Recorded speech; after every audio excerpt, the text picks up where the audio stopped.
오늘 이 본문의 말씀을 가지고 나는 누구의 소유인가 라는 제목으로 잠시 은혜를 나누고자 합니다.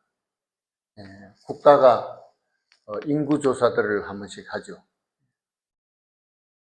제일 큰 목적이 뭔 줄 압니까? 세금을 거두기 위해서. 그래서 인구조사를 합니다. 일본의 경우는 하여튼 좀 일본은 정말 어려운 시기에 지금 빠져 있습니다. 국가 지출이 계속 늘어나고 세금은 부족하고 그러다 보니까 빚이 산더미처럼 쌓였어요. 또 한국은 좌파 정권이 계속 이렇게 들어서는 때마다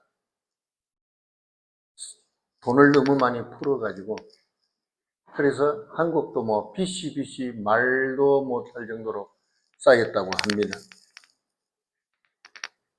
그리고 이제 선진국들이 다 지금 어떤 상황이 인구가 줄어듭니다.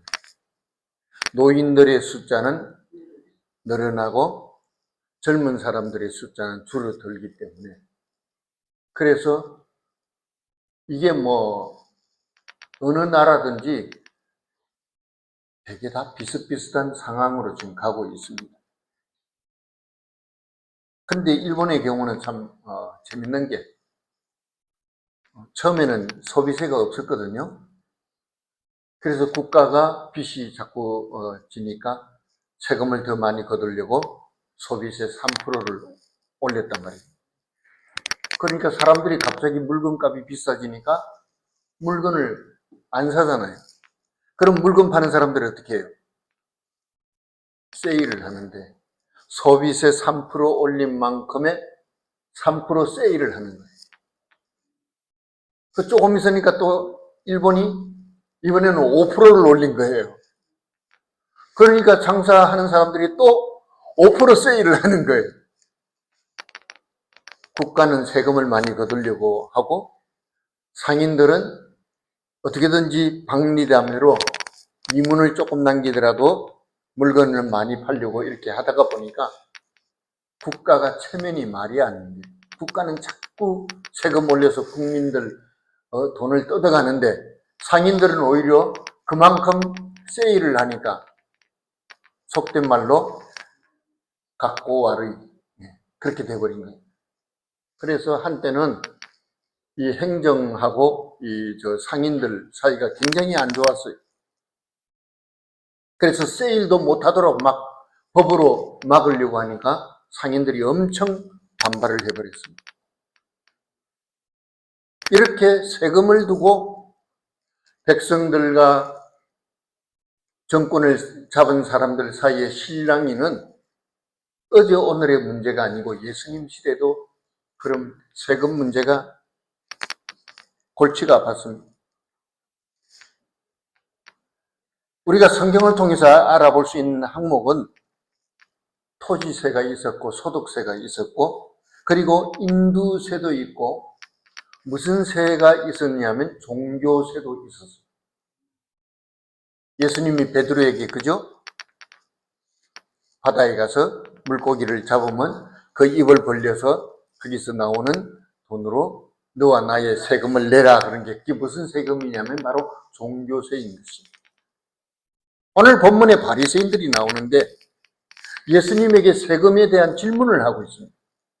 로마 황제에게 세금을 바치는 것이 이스라엘 나라로서 이것이 온당한 일이냐 그렇지 못한 일이냐고 물었습니다. 그런데 이 바리새인들의 의도는 정말 세금 문제를 고민이 되니까 그 문제를 해결하려고 질문한 것이 아니고 예수님을 아주 곤란하게 만들려고 아주 까다로운 질문을 선택해서 던진 것입니다. 당시 이스라엘은 로마 식민지잖아요. 식민지 나라가 되면 자연히 세금 문제는 굉장히 민감한 문제가 됩니다. 그래서 바리새인들과 열심당원들은 자신들의 세금이 결국 로마의 앞잡이인 이 헤롯 왕에게 그들의 사적인 배를 채운다고 생각하기 때문에 세금을 잘 안 내려고 했어요. 그런데 정권을 잡은 사두개인들과 헤롯 당원들은 더 많은 세금을 뜯어내어서 로마에 대한 충성심을 높이고, 그리고 자기 주머니도 두둑하게 배불리려고 그렇게 했던 것입니다. 그러니까 예수님이 그 받은 질문, 세금을 내는 것이 옳은 일입니까? 나쁜 일입니까? 했을 때 옳다고 해도 이스라엘 백성들한테 분노의 대상이 될 것이고, 옳지 않다 그러면은 로마 정권에 역적으로 몰리게 되는 거예요. 그러니까 어떤 쪽으로 질문에 대해서 답을 하더라도 뭐예요? 예수님은 곤란할 수밖에 없는 상황에 처하게 된 것입니다. 그런데 이때 예수님이 그들에게 뭐라고 말씀하셨어요? 그래, 돈을 내게 보이라 그랬어요. 돈은 그때는 뭐 지폐가 아니고 다 동전이죠. 쇳돈을 보이라고 하셨는데, 여기서 쇳돈은 로마 황제의 초상화가 그려진 화폐입니다. 이 은화는 성인 남자의 하루 품삯에 해당하는 것으로 14세부터 65세까지의 사람들이 매년 한 데나리온씩을 지불했다고 합니다. 그래서 사람들이 그 은화를 예수님에게 보여드렸더니 예수님은 반대로 그들에게 질문을 하셨습니다. 야, 이 초상화에 그려져 있는 그림이 누구의 것이냐? 예수님이 은화 한 입을 놓고 이것이 누구의 초상화며 누구의 소유인가에 대해서 질문을 하고, 그리고 사람들이 대답을 하는데 여기에 매우 중요한 사실이 있습니다. 초상화에 기록된 화상이 누구 것인가에 대한 바리새인의 대답이 무엇이었습니까? 그거야 당연히 로마 황제 것이죠. 그렇게 말했습니다. 어린아이도 알만한 뻔한 질문에 대해서 바리새인들은 기분이 나빴습니다. 보면 다 아는데 뭘 예수님이 그렇게 또 물어보시냐는 것이죠. 예수님이 이렇게 뻔한 질문을 던진 이유가 있습니다. 예수님은 뭐라고 말씀하셨습니까? 그래, 그러면 가이사의 것은 가이사에게 주고 하나님의 것은 하나님께 드리라는 것이죠. 그런데 오늘 본문 마지막에 뭐라고 기록이 되어 있어요? 사람들이 그러한 예수님의 가르침에 다 놀랐다 그랬어요. 가이사의 것은 가이사에게, 하나님의 것은 하나님께 드리라 그러므로 인해서 바리새인들이 이쪽으로 대답을 하든지 저쪽으로 대답을 하든지 예수님을 아주 곤란하게 만들려고 했던 그 곤란한 질문을 아주 지혜롭게 답변을 해주셨습니다.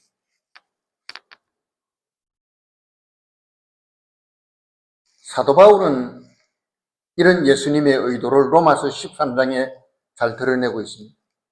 로마서 13장 1절에 보면 각 사람은 위에 있는 권세에 굴복하라 그랬습니다. 그 이유가 뭘까요? 권세는 하나님께로 나지 않음이 없다 그랬습니다. 모든 권세는 다 하나님이 정하셨다 그랬습니다.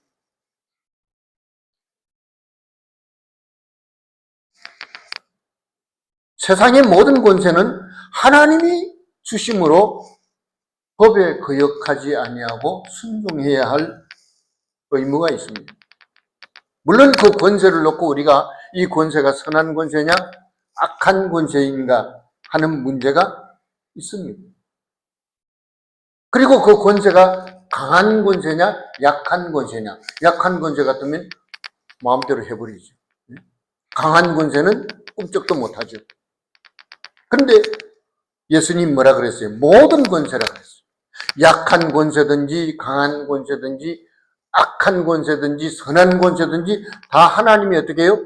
정하신 바라 그랬습니다. 그렇다면 조세의 의무, 국가가 세금을 여러 가지 많이 만들어가지고 그것을 백성들에게 강요하더라도 관계없이 국민은 1차적으로 그것을 감당해야 하는 기본 의무가 있다는 것입니다. 그런데도 조세에 대한 거부감은 많은 사람들이 많은 사람들에게 있습니다. 세금을 적게 내려고 여러 가지 편법을 쓰고 똑똑한 변호사를 고용해서 그 변호사를 통해서 어떻게 하면 법의 망을 피해서 세금을 적게 낼 것인가를 많이 궁리를 합니다. 그런데 우리는 분명히 알 것은 다 누가 정했다고요? 하나님이 정하신 바라는 이 말씀에서 답을 얻어야 할 것입니다.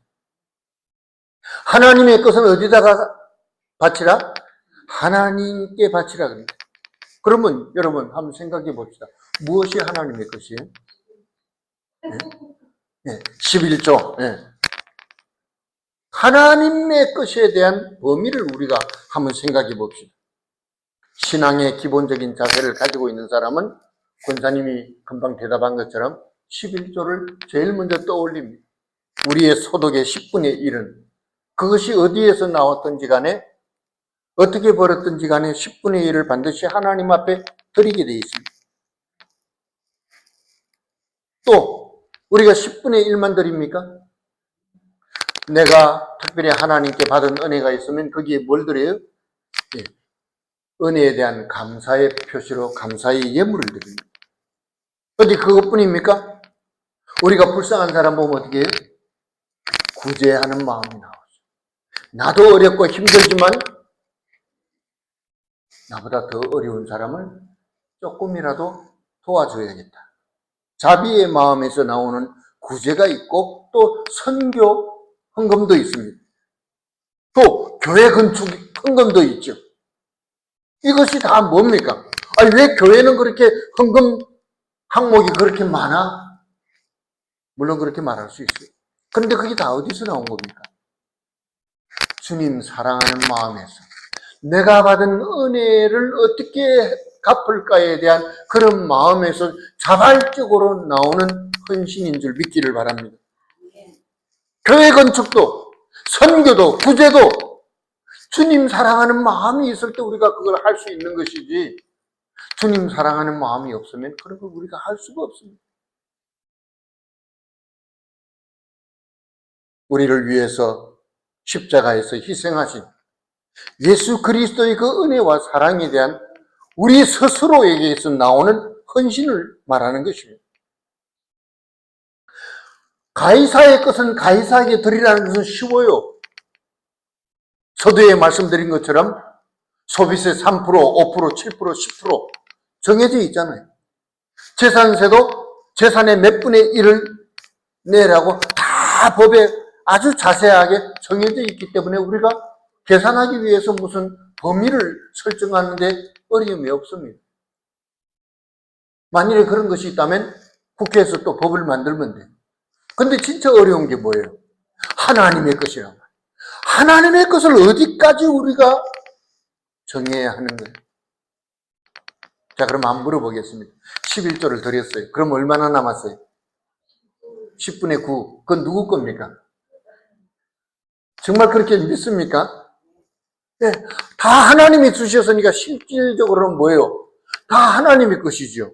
근데 하나님이 뭐예요? 내 거니까 다 10에 10을 바치라 그래요? 10분의 1만 바치라고 하는데도 그게 잘 안 돼요.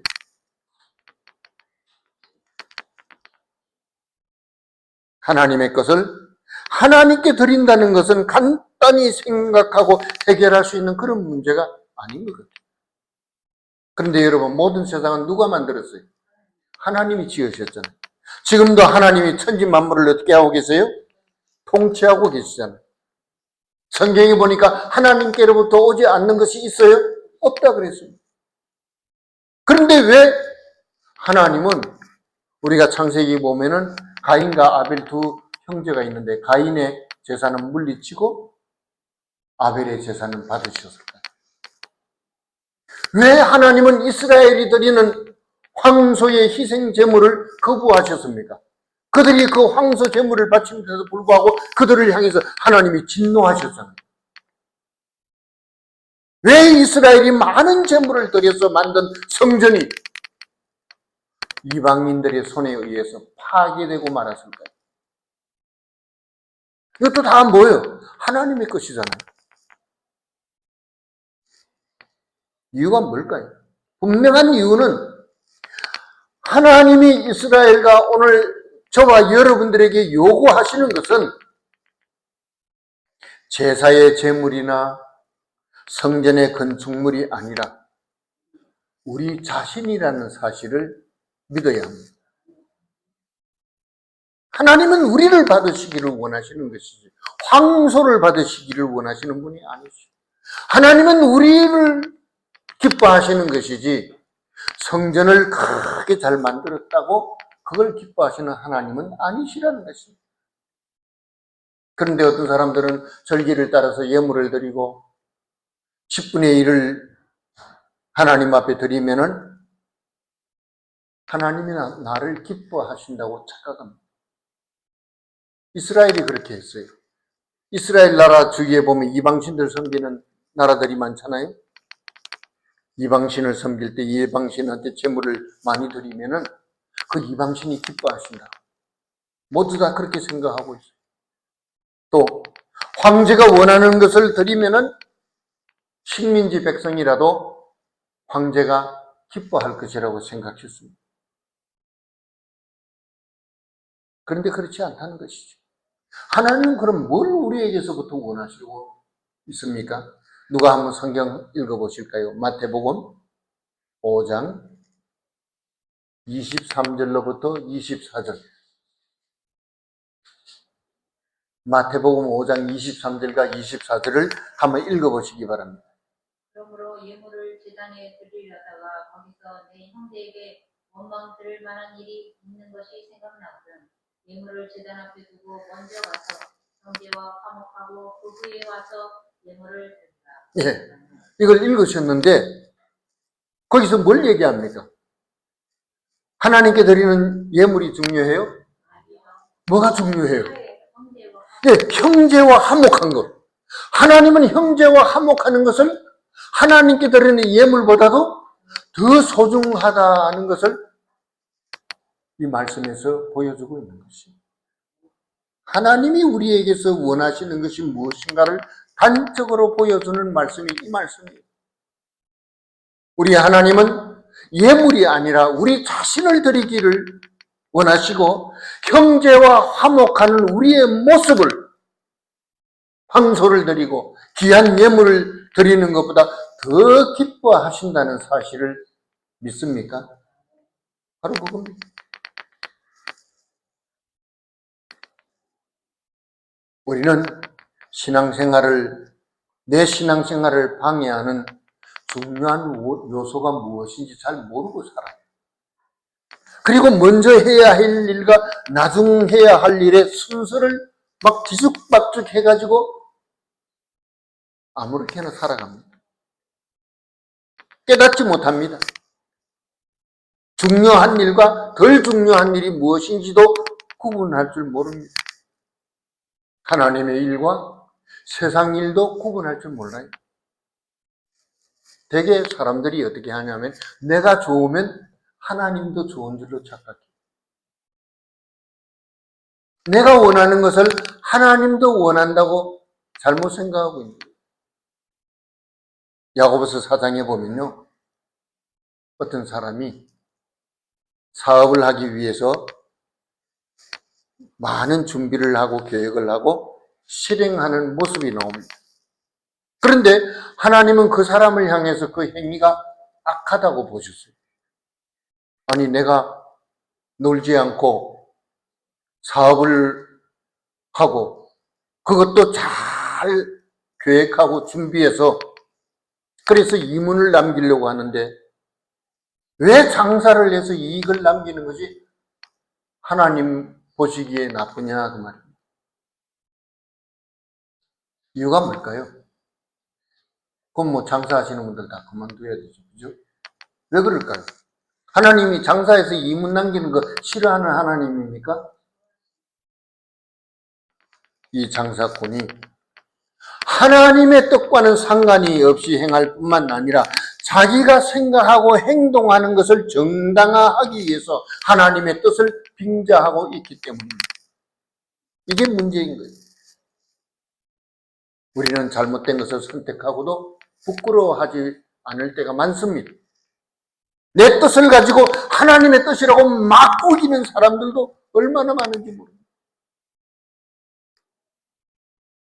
그래서 교회에서 싸움이 나고 분쟁이 나고, 교인들은 이 목사님을 우리 교회로 담임 목사로 모시기를 원합니다. 그런데 장로들이 중간에 방해를 해가지고, 그래서 교회에서 싸움이 나고, 그 장로들이 법적으로 법은 이렇고 뭐 이렇게 해가지고 막 그런 교회들 하나둘이 아니에요. 내 뜻을 가지고 하나님의 뜻이라고 우길 때 이런 일들이 일어나는 것입니다. 그래서 야고보 4장의 결론이 무엇이냐? 거기에 보니까 사람이 선을 행할 줄 알고도 행치 아니하면 뭐가 된다고요? 죄가 된다 그랬어요. 죄니라 그랬어요. 그러면 여러분, 무엇이 죄고 무엇이 악한 것입니까? 하나님의 백성으로서, 그의 자녀로서 아버지의 뜻을 행할 수 있는 능력을 상실해버린 그것이 바로 죄고, 그것 자체가 악이라는 것입니다. 내가 이렇게 해야 되는데 깨달으면서도 행하지 못할 때 그것이 하나님 앞에 악한 것이 되고 죄가 되는 것입니다. 그런데 사람이 이런 것들을 분별할 줄도 모르고 행할 줄도 모르고 행할 능력이 없는 것이 언제부터였을까요? 내 자신이 하나님의 소유라는 사실을 잊어버렸을 때부터 그렇게 된 것입니다. 우리는 하나님의 소유입니다. 하다못해 로마 정권에서 발행하는 코인, 그 화폐, 로마 황제의 초상화가 찍혀 있으면 그건 누구 거예요? 로마 황제의 소유죠. 옛날에는 왕정시대는 다 왕의 것이에요. 백성들의 생명도 왕의 것이고, 백성들의 재산도 왕의 것이고, 백성들이 부리는 노예나 종도 다 뭐예요? 다 왕의 것이에요. 그런데 우리는 그런 것을 나쁘다고 생각하지 않아요. 왜? 법적으로. 그리고 역사가 그렇게 해왔기 때문에. 여러분, 우리가 살면서 제일 고통스러운 것이 뭡니까?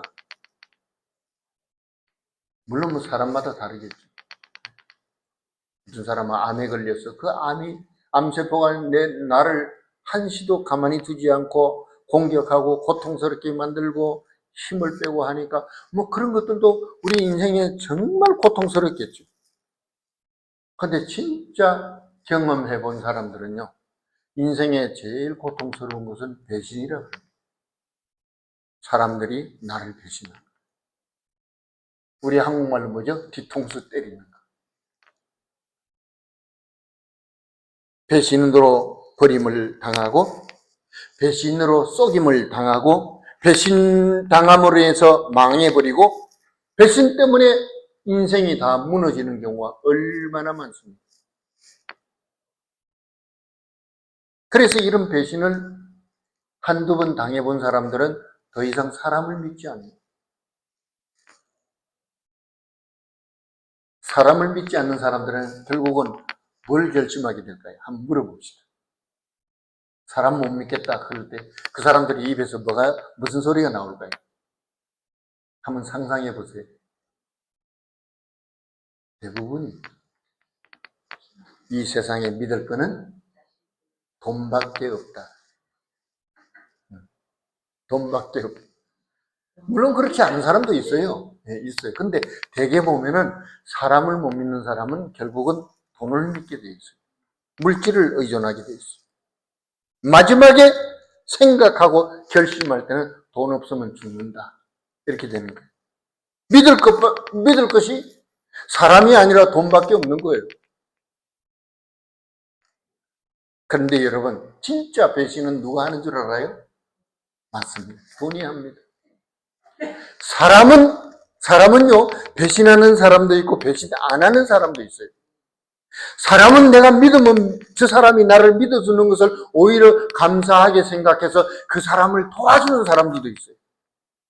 어려운 일을 당하는 사람들이 그 어려움 속에서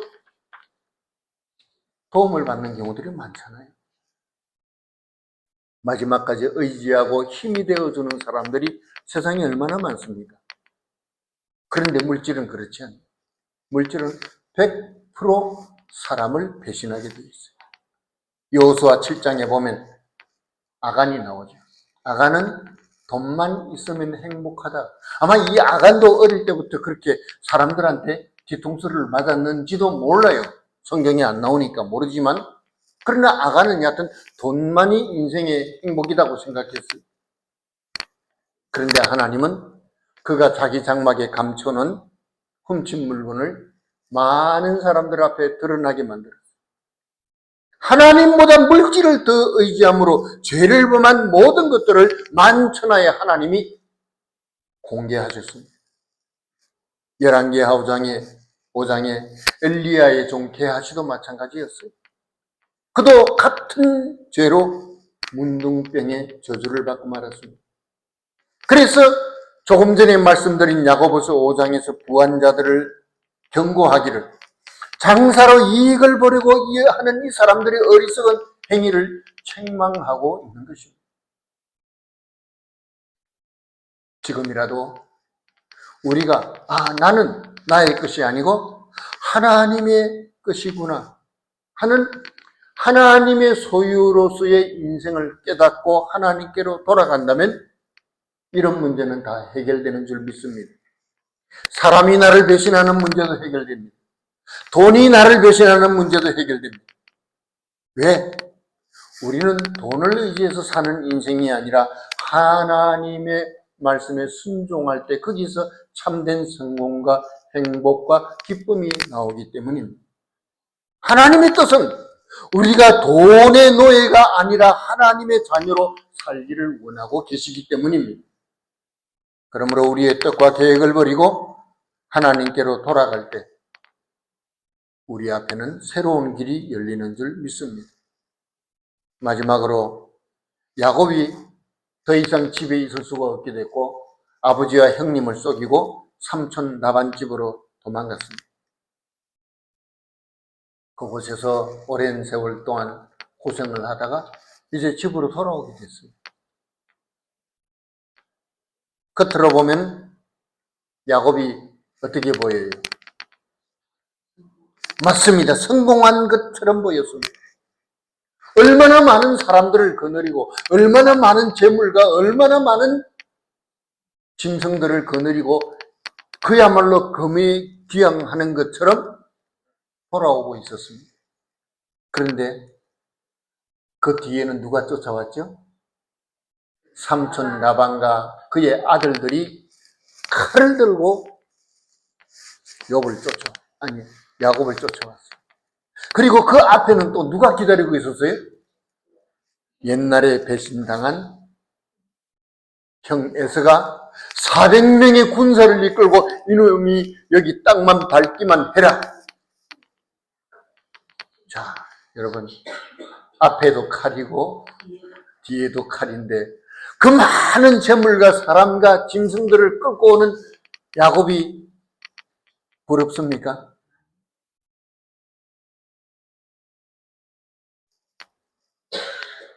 야곱은 그때 야복강에서 모든 것을 다 내려놓고 하나님 앞에 드디어 무릎을 꿇었어요. 왜 무릎을 꿇었죠? 야곱이 깨달았어요. 인생의 참 행복과 성공은 소유에 있는 것이 아니다. 내가 삼촌 라반집에서 이렇게 밤에 잠도 자지 않고 먹을 것도 아끼면서 입을 것도 참으면서 저축하고 투자하고 늘려서 이렇게 엄청나게 많은 것을 불렸지만 이것이 나를 지켜주지 못한다는 것을 깨달은 것입니다. 오늘 본문의 말씀은 오늘 지금 내가 무엇을 소유하고 있느냐가 아니라 진짜 중요한 건 뭐예요? 제목처럼 나는 누구의 소유인가? 혹시 여러분들 마귀의 소유입니까? 죄의 노예입니까? 저와 여러분들은 분명히 하나님의 소유인 줄 믿기를 바랍니다. 그래서 사도 바울은 고린도전서 6장 20절에 이렇게 말씀하고 있습니다. 너희는 값으로 산 것이 되었으니 그런즉 너희 몸으로 하나님께 영광을 돌리라. 하나님이 우리를 십자가의 예수 그리스도의 십자가의 보혈로 우리를 사셨어요. 죄의 노예, 죄의 소유가 되어 있는 우리를 아들 예수 그리스도의 십자가의 보혈로 우리를 자기 소유로 삼으셨다는 거죠. 믿습니까? 그래서 우리는 누구를 위해 살라고요? 하나님의 영광을 위해서 살라고 선언하고 있는 것입니다. 우리도 내 소유가 귀하다는 것을 다 알고 있습니다. 그래서 남의 수중에 있는 만행짜리보다도 내 손에 있는 천행짜리가 어때요? 더 귀합니다. 그렇죠? 부자 손에 있는 거 뭐 그 많은 돈 무슨 소용이에요? 내 손에 있는 천원짜리보다 못한 거예요. 네, 그것은 내 것이기 때문에. 이거는 하나님도 마찬가지예요. 여러분, 하나님의 소유된 우리는 어떤 존재입니까? 천하를 주고도 바꾸지 않을 만큼 하나님은 우리를 그렇게 소중하게 여기시는 줄 믿습니다. 세상에 있는 많은 성공한 사람들보다 비록 가난하고 연약하고 부족한 것이 많아도 하나님의 자녀된 우리가 하나님에게는 더 보배로운 존재인 줄 믿기를 바랍니다. 천하를 주고도 바꾸지 않을 만큼 소중한 생명이라 그 말입니다.